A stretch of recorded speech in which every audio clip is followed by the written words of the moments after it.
The Ceridian UCLA Pulse of Commerce Index was down slightly in January, a minus 0.3%, after having a really great December, which was up 1.8%. So although January was down, the news is really we held on to most of the December gains. As a consequence, on a quarter-over-quarter basis, the index is still up, symptomatic of significant economic growth. On a year-over-year basis, the index was up 3.4%.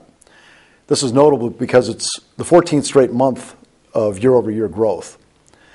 The absolute number is really not that impressive, but like last month, we were up against a very difficult comparison, meaning last January, last December were very strong, and we were able to show growth over those strong comparisons. One positive note is that the PCI has shown a remarkable correlation with the government's industrial production report over the last 10 years. Last month, we almost hit it on the head again. Our forecast of 0.6% growth compared very favorably with the Fed's actual number when it was reported of 0.8%. For this month, we expect industrial production to be not quite as strong as it was last month, but should be up about 0.3% when it's reported on February 16th.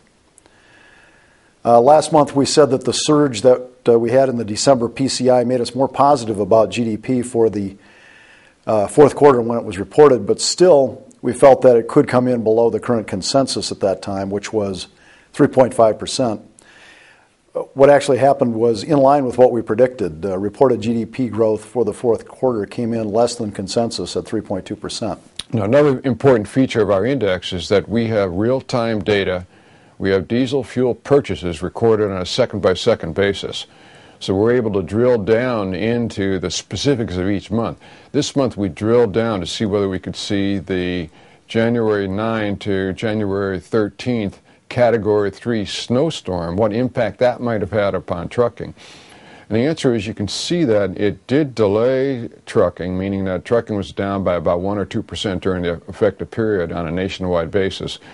But then it comes roaring back.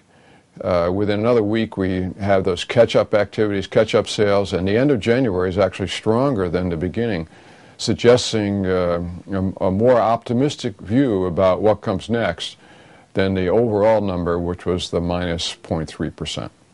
Growth comparisons for the PCI on a year-over-year basis, particularly in the first half of 2011, will remain difficult. But we still feel that in our outlook there will be a continued economic recovery.